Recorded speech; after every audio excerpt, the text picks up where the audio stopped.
باللہ من الشیطان الرجیم بسم اللہ الرحمن الرحیم لا تقنطوا من رحمت اللہ ان اللہ یغفر الذنوب جميعا صدق اللہ مولانا نبی وقال اللہ تبارک و تعالی فی شان حبیبہ بسم اللہ الرحمن الرحیم ان اللہ وملائکتہ یصلون علی النبی یا ایہا الذین آمنوا صلوا علیہ وسلموا تسلیما اللہم صل علی سیدنا و مولانا محمد وعلی آلہ واصحابہ اجمعین۔ آنے والے سب معزز مہمان خصوصاً خواتین، السلام علیکم ورحمۃ اللہ وبرکاتہ۔ اللہ تعالیٰ آپ کو جزائے خیر عطا فرمائے، آپ کا سفر قبول فرمائے، آپ کے نیتوں اور آپ کے جذبوں اور محبتوں کو بڑھائے، اور جو آپ کے ارادے ہیں ان میں اللہ تعالیٰ بہتری اور کامیابی عطا فرمائے۔ رمضان کی آمد ہے، ہم سب بڑے خوش قسمت ہیں اور دعا کرتے ہیں کہ یہ بابرکت مہینہ زندگی میں ہمیں نصیب ہو، اور یہ بہاریں رحمتوں کی، مغفرتوں کی، بخششوں کی ہم سب کو حاصل ہوں۔ اس کے لیے ہمیں روحانی، جسمانی طور پر، ذہنی طور پر تیار رہنا ہے اور کوشش کرنی ہے۔ سب سے اہم ترین چیز جو ہمارے لیے مقدم ہے وہ ہماری صحت ہے، اور ہم سب اس کا ضرور دھیان رکھیں۔ یہاں کہ کچھ معمولات زندگی اتنے مشکل اور چیلنجنگ ہوتے ہیں کہ بہت ساری مرتبہ ہم اپنی صحت اور اپنے جسمانی تندرستی کو بھول جاتے ہیں۔ آج اس کو امید ہے کیونکہ یہ میں اپنی صورتحال کو سامنے رکھ کر عرض کر رہا ہوں، تو اس کے پھر نتیجہ بھی بھگتنا پڑتا ہے۔ جب ہم بھول جاتے ہیں اپنی صحت اور تندرستی کو تو پھر اس کا خمیازہ بھی بھگتنا پڑتا ہے۔ تو میں نصیحت کرتا ہوں اپنے آپ کو اور آپ کو بھی کہ ہم سب اس چیز کو زیادہ اہمیت دیں۔ اللہ تعالیٰ ہمارے لیے بھلائی چاہتا ہے، دنیا کی بھلائی چاہتا ہے، اللہ تعالیٰ ہمارے لیے آخرت کی بھلائی چاہتا ہے۔ حضور علیہ السلام ہمارے دنیا کی کامیابی کو پسند فرماتے ہیں، آخرت کی کامیابی کو پسند فرماتے ہیں۔ یہ ساری کامیابیاں جدوجہد اور محنت سے ملتی ہیں، عمل سے ملتی ہیں، اور عمل تب ممکن ہوتا ہے جب ہم جسمانی طور پر، ذہنی طور پر ٹھیک ٹھاک ہوں۔ تو ہمیشہ ہم سب خیال رکھیں، واک کریں، متحرک رہیں۔ سب سے بڑی کمزوری اور خرابی ہمارے اس معاشرے میں یہ پائی جاتی ہے کہ مسلسل بیٹھے رہتے ہیں۔ اگر اٹھنا پڑ جائے تو ہمیں اٹھنا گوارا نہیں ہوتا، حتیٰ کہ پانی کا گلاس چاہیے تو ہم بیٹھے ہی رہ جاتے ہیں، کسی اور کو بولتے ہیں، بیوی کو بول دیں گے، بیٹے بیٹی کو بول دیں گے کہ مجھے گلاس لا کر دے، حالانکہ ہم اس کرسی پر، صوفے پر بیٹھے بیٹھے ہمیں گھنٹہ ہو چکا ہوگا، اور مسلسل ایک جگہ جم کر بیٹھنا یہ ایک طرح سے جسم کے لیے کوئی اتنی پسندیدہ صورتحال نہیں ہوتی۔ جسم انسان کا اللہ تعالیٰ نے بنایا ہی ایسا ہے کہ اس کو تحرک چاہیے۔ دیکھو قرآن مجید میں بھی اللہ تعالیٰ فرماتا ہے کہ میرا تم ذکر کرو اس حال میں کہ تم کھڑے ہو، اس میں چلنا بھاگنا سب آ گیا، اس حال میں کہ تم بیٹھے ہو، اس حال میں کہ تم لیٹے ہو۔ یعنی یہ ساری جو انسان کی زندگی میں جسم کی لوازمات ہیں، ذکر کے ساتھ ساتھ اللہ تعالیٰ نے وہ بھی بیان فرما دی ہے۔ تو اس کا ہم دھیان رکھیں، اور مجھے امید ہے کہ ہم ضرور ان چیزوں پر غور فرمائیں گے۔ برانچز یہ رپورٹ دیتی ہیں کہ ہم صحت کا خیال رکھتے ہیں، ہم بلڈ پریشر کو دیکھتے ہیں، ہم ڈائبٹیز کو چیک کرتے ہیں، واک کا اہتمام کرتے ہیں۔ یہ سلسلہ جاری رہنا چاہیے۔ اسی طرح خواتین کے لیے بھی اس چیز کی اتنی اہمیت ہے جتنی مردوں کے لیے ہے، تو ان کو بھی ہم ایسے مواقع فراہم کریں، کیونکہ حضور علیہ السلام کی ایسی مثالیں موجود ہیں کہ آپ اپنے زوجہ محترمہ ام المومنین ہماری ماں عائشہ صدیقہ رضی اللہ تعالیٰ عنہا کے ساتھ واک کرتے تھے۔ تو دوستو خواتین کو بھی اپنی صحت کا دھیان رکھنا چاہیے، یہ تو ایک بہت اہم اور ضروری بات ہے۔ اور اس کے بعد پھر تعلیم آ جاتی ہے۔ ہم بچوں کی تعلیم، ابھی دوست بتا رہے تھے، بڑی مسرت ہو رہی تھی کہ ہمارے دوست الحمدللہ ثم الحمدللہ، یہ اللہ تعالیٰ کا کرم ہے، میرے مرشد کامل کی نظر ہے کہ ہمارے دوست نہ صرف اپنے بیٹوں کو بلکہ اپنی بیٹیوں کو بھی تعلیم دلوا رہے ہیں اور یکساں مواقع ان کو فراہم کر رہے ہیں۔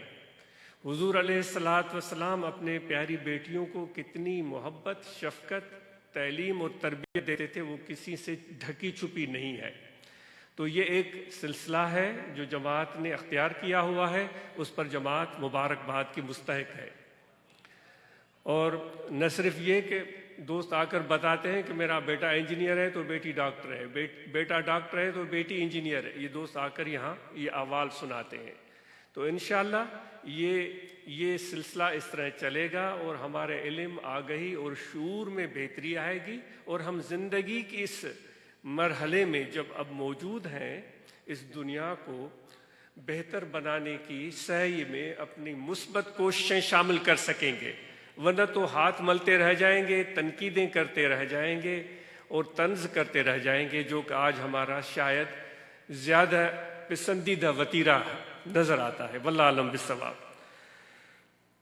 تو رمضان کے حوالے سے ہم رمضان کے مہینے میں سب روزہ رکھیں گے انشاءاللہ، سوا ان لوگوں کے جن کو عذر ہے، بیمار ہیں، وہ اپنے اس عذر کو نظر میں رکھیں اور ڈاکٹروں کی ہدایت پر عمل کریں۔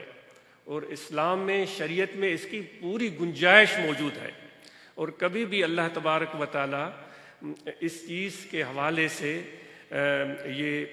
یہ اللہ تعالیٰ یہ پسند فرماتا ہے کہ اپنے آپ کو تکلیف میں مت ڈالو، تو ان کے لیے شریعت میں گنجائش رکھی ہے، تو وہ ڈاکٹروں کے ہدایات کو نظر میں رکھیں اپنے آپ کو تکلیف میں ڈالنے کے بعد۔ جو صحت مند ہے، تندرست ہے، ہم روزہ رکھیں اور اس کا پورا اہتمام کریں، اور دل و جان سے۔ سفر میں بھی قرآن مجید میں جو استثناء دی گئی ہے، ایک مرض کی اور دوسری سفر کی، تو اس لیے ہم ان چیزوں کو دھیان میں رکھیں اور نہ صرف روزے رکھیں بلکہ قرآن مجید کے ساتھ بھی ہمارا تعامل اور تعلق رمضان کے مہینے میں بہتر ہو جائے، اور ہم کوشش کریں جتنی بھی برانچز ہیں وہ ایسا سلسلہ شروع کریں جو ہمارے بھائی قرآن مجید نہیں پڑھے ہوئے ہیں وہ قرآن مجید کی تعلیم حاصل کریں، وہ پڑھیں۔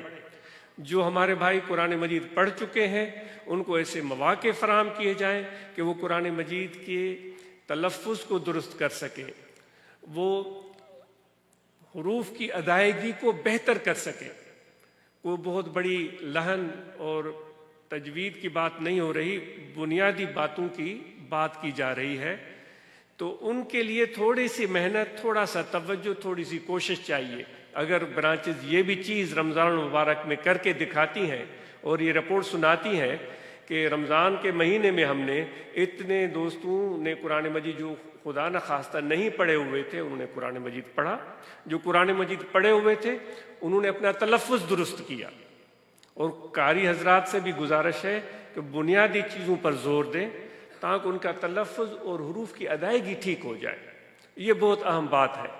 تو یہ اگر رمضان کے بعد رپورٹیں ہمیں دوست سنائیں گے تو بہت دل کو مسرت ہوگی، اور بہت ان کے لیے ڈھیروں دعائیں کریں گے کہ یہ کتنا شاندار کام کیا کہ رمضان کے مہینے میں قرآن مجید کے ساتھ انہوں نے تعلق جوڑے رکھا اور اس کو کامیاب صورت یہ دی کہ اس کی تلاوت کو بہتر بنایا ہے۔ تو امید ہے کہ دوست اس پر توجہ دیں گے اور مثالی برانچز اس پر کام کریں گی اور برانچز اس پر کام کریں گی۔ جو آیت کریمہ تلاوت کی ہے، اللہ تعالیٰ فرماتا ہے کہ میرے رحمت سے کبھی بھی مایوس نہ ہو، یہ سب کے لیے ارشاد ہو رہا ہے اللہ تعالیٰ کی طرف سے۔ یہ صرف کسی خاص گروہ سے گفتگو نہیں ہو رہی ہے، کسی خاص پسندیدہ لوگوں سے یہ گفتگو نہیں ہو رہی ہے، یہ رب العالمین کا اعلان ہے، جو ہمارا بھی پالنہار ہے، اس ملک کا بھی، اور جو اس ملک کے آس پاس دیگر ممالک ہیں ان کا بھی پالنہار ہے، جتنے بھی ملک اس خطے ارض پر بستے ہیں ان کا بھی پالنہار ہے، اس پوری کائنات جہاں تک ابھی انسان پہنچا بھی نہیں، اتنی بڑی کائنات کا بھی وہی پالنہار ہے۔ تو وہ سب کو یہ بتا رہا ہے کہ میری رحمت سے کبھی بھی مایوس مت ہونا۔ تو کیا ہمارے گناہ بخش دیے جائیں گے جو ہم نے اتنے کیے ہیں؟ ایسے ایسے گناہ جن کو ہم نے گناہ سمجھا ہی نہیں،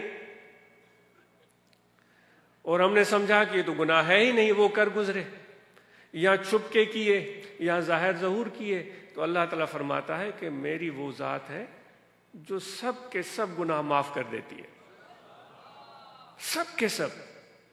ہمارے تصور سے بھی بڑھ کر بات کی جا رہی ہے، ہماری دامن تو کسی شمار و قطار میں بھی نہیں آتی۔ تو اتنا مہربان ہے اللہ تعالیٰ ہم سب پر، سب انسانوں پر، جو کہ ہمارے چھوٹے سے اتنے سے ذہن میں یہ بات کاش آ جائے۔ کہتے ہیں نا خدا کی پہچان کیا ہے؟ یہی ہے خدا کی پہچان، کہ وہ جب بخش دیتا ہے تو پھر سب بخش دیتا ہے۔ اس کے لیے ہمیں کرنا کیا چاہیے؟ ہمیں کرنا یہ ہے کہ اس کے دروازے کو چھوڑنا نہیں ہے، اس پروردگار اللہ کے دروازے کو چھوڑنا نہیں ہے، اور اپنی حاضری لگاتے رہنا چاہیے، اور حاضری ہمہ وقت ہونی چاہیے۔ اب ہمہ وقت حاضری کیسے ہو سکتی ہے؟ ہمیں تو اولاد بھی ہے، ہمیں تو بچے بھی ہیں، ہمیں زمینیں بھی ہیں، ملازمتیں بھی ہیں، تو باس کی بھی حاضری دینی ہے، باپ کے پاس بھی جانا ہے، بیوی کا بھی خیال رکھنا ہے، بچوں کا بھی دھیان رکھنا ہے۔ تو ہم یہ سمجھتے ہوں گے شاید کہ جب مسجد میں آ کر بیٹھتے ہیں تو پھر ہم خدا کے دروازے پر ہوتے ہیں، شاید یہ سمجھتے ہوں۔ اور بٹائی صاحب رحمۃ اللہ علیہ نے فرمایا نا، چھو ونی وڑکار ہت نہ گولی ہو تکے، لکھو کین لطیف چے بارو چو بے پار۔ ہم وہ بٹائی صاحب فرما رہے ہیں کہ تم وڑکار جو سسی نکلی تھی، تو ایک علاقہ شاید وڑکار کا بھی اس کے راستے میں پڑتا تھا کہ تم وڑکار کیوں جا رہی ہو اپنے محبوب کو ڈھونڈنے کے لیے، یہیں کہیں آس پاس کیوں نہیں ڈھونڈ لیتی؟ تو دوستو، ہمیں ادھر ادھر جا کر ڈھونڈنے کا شوق ہوتا ہے، بھائی اس کے پاس جائیں گے، اس کے پاس جائیں گے، وہ بھی بڑی بات سنا رہا ہے، وہ بڑی دعویٰ کر رہا ہے، وہ بڑی باتیں، کرامتیں، دعوائیں، جلوے، رنگ، روغن، لباس، ساری چیزیں دکھا رہا ہے، چلو اس کے پاس چل کر دیکھتے ہیں۔ تو بھائی ہمیں مرشد نے کیا سکھایا ہے؟ مرشد نے سکھایا ہے کہ کل بھی ذکر کرو، کیونکہ خدا تمہارا اللہ نہ دائیں ہے، نہ بائیں ہے، نہ آگے ہے، نہ پیچھے ہے، وہ تو تمہارے ساتھ ہے۔ وَهُوَ مَعَكُمْ أَيْنَمَا كُنْتُمْ، تم جہاں کہیں بھی ہو وہ تمہارے ساتھ ہے۔ ہمیں صرف وہ احساس چاہیے، وہ نظر چاہیے کہ اس کی معیت، اس کی قربت کو محسوس کر سکیں۔ یہ ہنر سکھاتا ہے مرشد کامل، یہ ہنر سکھاتا ہے مرشد کامل کی صحبت۔ بہت سارے لوگ کتے کے بارے میں خرابیاں بیان کرتے ہیں، اور بہت سارے لوگ کتے کی خوبیاں بیان کرتے ہیں۔ وہ عجیب سا مرکب ہے کتے کی ذات، اس کے اندر لوگ نجاست بھی ان کو نظر آتی ہے، اور لوگوں کو رحمت سے دوری بھی نظر آتی ہے، اور دوسری طرف دیکھیں تو کہتے ہیں بھئی وفاداری تو کوئی کتے سے سیکھے، شب بیداری تو کوئی کتے سے سیکھے، استواری تو کوئی کتے سے سیکھے، یعنی دونوں گروہ پائے جاتے ہیں۔ چلو ہم طریقت والوں کی بات کرتے ہیں۔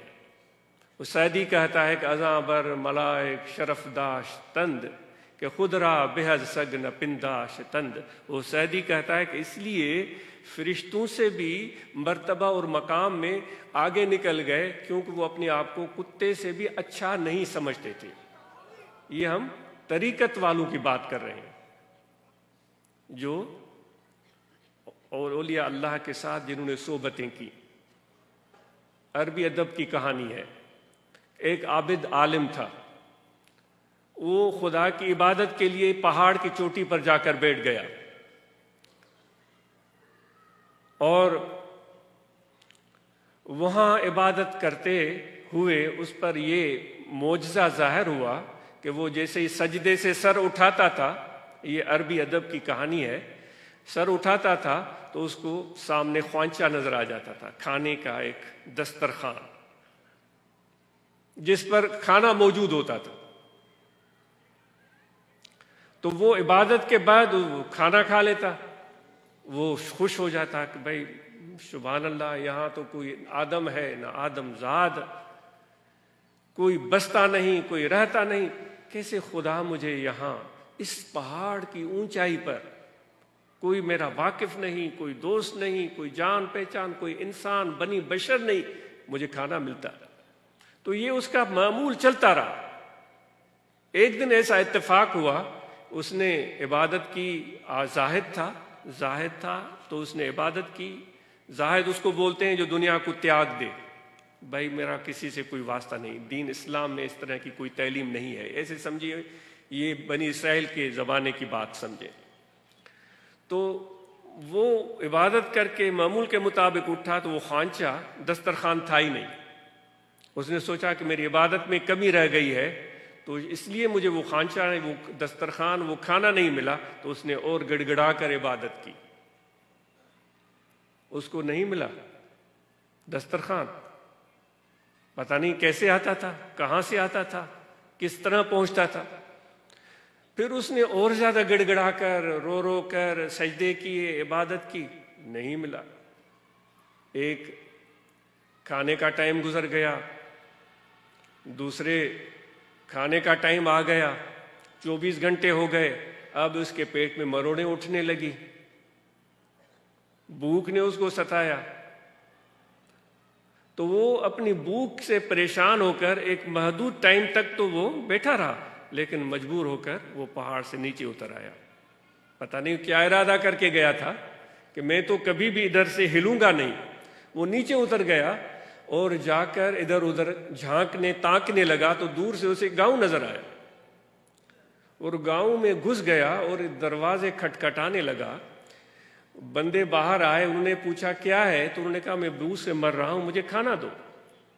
تو ان گاؤں والوں میں سے کسی ایک گھر والے نے اس پر رحم کیا، اس کو 3-4 روٹیاں، کچھ کھانے کی اور چیزیں اس کو، یا سالن یا روٹیاں دے دی۔ وہ 3-4 روٹیاں پکڑ کے چلا تو اسی گھر کے دروازے پر کتا بیٹھا ہوا تھا۔ اس نے جب اس کو روٹیاں لے جاتے ہوئے دیکھا تو اس کے پیچھے چل پڑا۔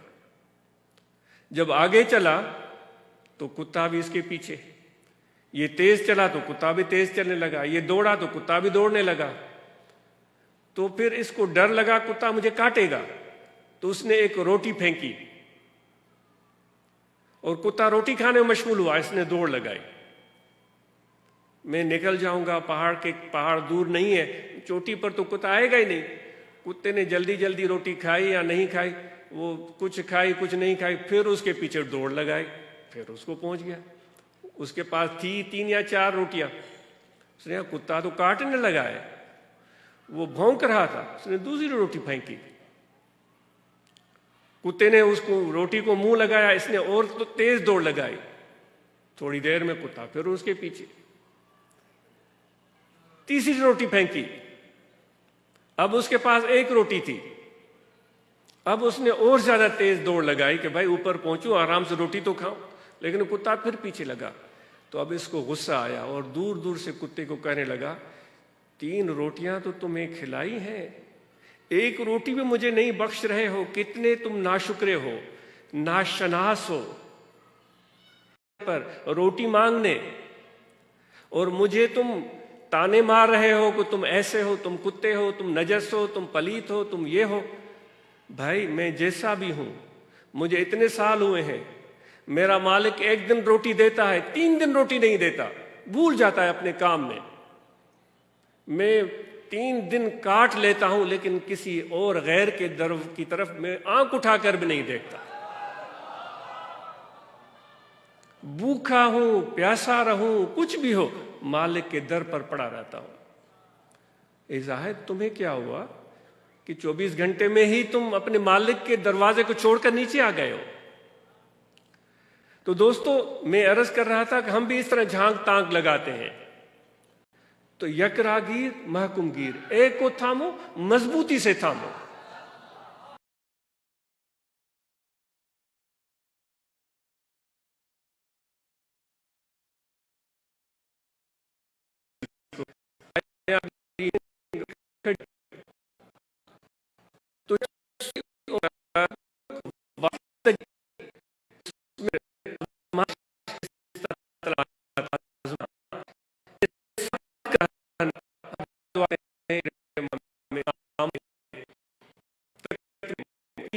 مرشد کی محبت میں استقامت عطا فرما.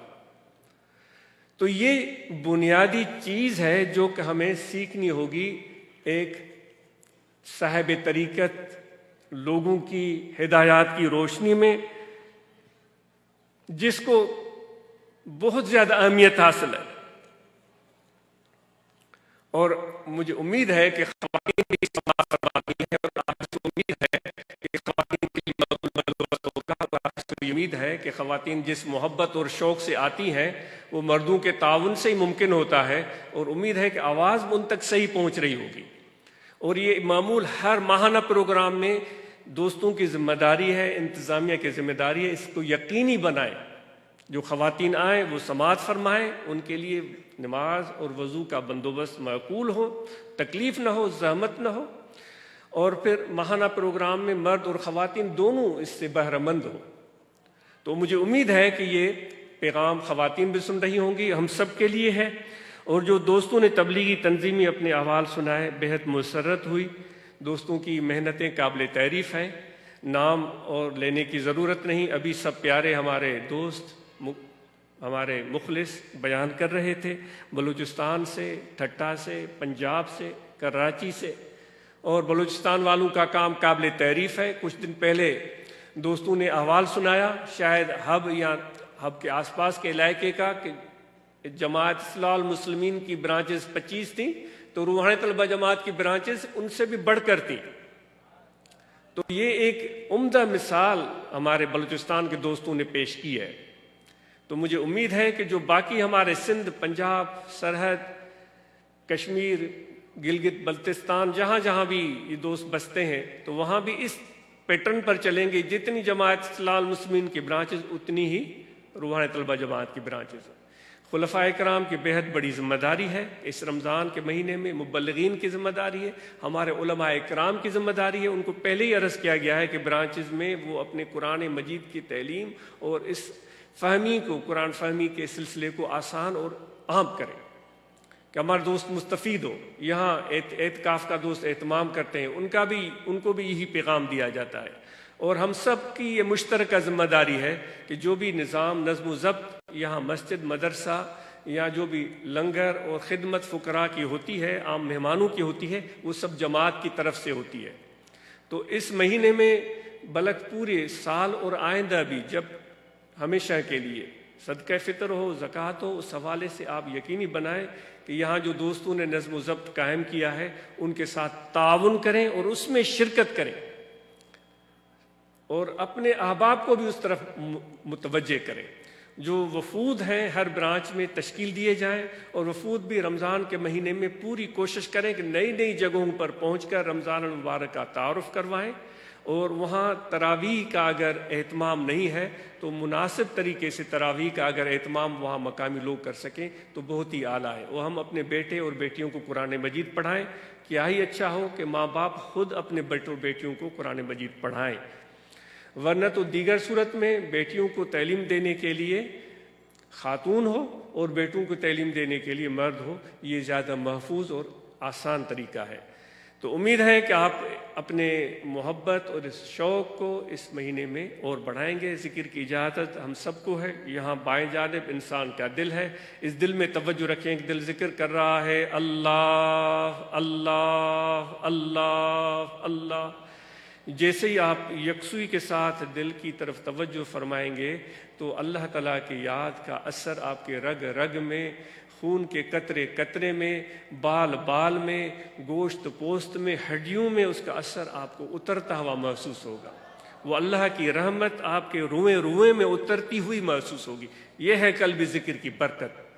اور اگر اس میں آپ زیادہ جلدی اور پائیدار ترقی چاہتے ہیں تو مرشد کی محبت، نسبت اور تصور کو دل میں لے آئیں۔ نقش بندی سلسلے میں مرشد کی نسبت، تصور کو بنیادی اہمیت حاصل ہے۔ وہ ہمارے حضرت فرماتے تھے کہ مرشد سے نسبت نہ ٹوٹے، محبت مضبوط رہے، عقیدت تعلق مضبوط رہے، ذکر میں کمی ہوگی تو وہ خود بخود پوری ہو جائے گی۔ اگر ذکر میں تگڑا ہے لیکن مرشد کے ساتھ نسبت محبت میں کمزوری ہے تو وہ ذکر ایک دن ایک دن اسے چھوٹ جائے گا۔ تو اس لیے اہمیت جو ہے وہ مرشد کامل کے ساتھ نسبت محبت اور تعلق کو حاصل ہے۔ تو اس کو مضبوط سے مضبوط تر بنانے کی کوشش کریں۔ ہم سب نماز پنجگانہ ادا کریں، ہم سب رمضان المبارک کے روزے رکھیں، زکوٰۃ ہم میں جس کسی پر واجب ہے وہ زکوٰۃ ادا کرے، جس کسی پر حج فرض ہے وہ حج ادا کرے، اور باقی جو ذمہ داریاں ہم سب کی اجتماعی بنتی ہیں ان کو پورا کریں۔ یہ بہار کا موسم چل رہا ہے، دوست درخت لگا رہے ہیں، کیا ہی اچھا ہو کہ اس میں ہم بھی شامل ہو جائیں اور اللہ تعالیٰ کے اس دنیا کو اور بھی خوبصورت بنائیں، کیونکہ یہ بہت پیارا اور عظیم تحفہ اللہ نے ہمیں عطا کیا ہے اور ہمیں نیابت اس زمین کی عطا فرمائی ہے، تو ہماری ذمہ داریاں بھی اور مخلوق کے مقابلے میں زیادہ بنتی ہیں۔ اس زمین کو خراب کرنے کے بجائے اس کو خوبصورت بنانا یہ ہماری ذمہ داری ہے۔ وہ جو سوال ہوگا فما عملت فیہا، دنیا میں پھر تم نے کیا کیا، تو پھر ہمیں یہ ساری چیزیں وہاں بیان کرنی پڑیں گی کہ ہم نے درختوں کو کاٹا، ہم نے جانوروں کو نقصان پہنچایا، پرندوں کو نقصان پہنچایا، نظم و ضبط میں خرابی پیدا کی، گندگی پھیلائی، غلاظت پھیلائی، ہم نے صفائی کا اہتمام نہیں کیا، تو ہم کیا اللہ تعالیٰ کی بارگاہ میں جواب دیں گے؟ آپ جا کر ان حصوں کو دیکھیں۔ ہم رنی کوٹ کی طرف گئے تھے جہاں لوگ بہت کم جاتے ہیں، اتنی صفائی تھی، آج سے 10 سال پہلے کی بات ہے کہ ہم حیران ہو گئے۔ پہاڑ، وہاں کے میدان بالکل صاف ستھرے، جہاں جہاں انسان پہنچتے ہیں، ہم پہنچتے ہیں، وہ کچرا، گندگی، کوڑا کرکٹ پھیلا کر آتے ہیں۔ بھائی جیبیں اللہ نے دی ہیں، کوئی پلاسٹک کا کوئی بیگ ہے تو ادھر پھینکنے کے بجائے جیب میں ڈال دیں، کوئی صحیح جگہ ملے پھر جیب سے نکالا اس میں ڈال دیا، گھر کے کوڑے میں پھر وہاں جا کر آپ ڈالیں۔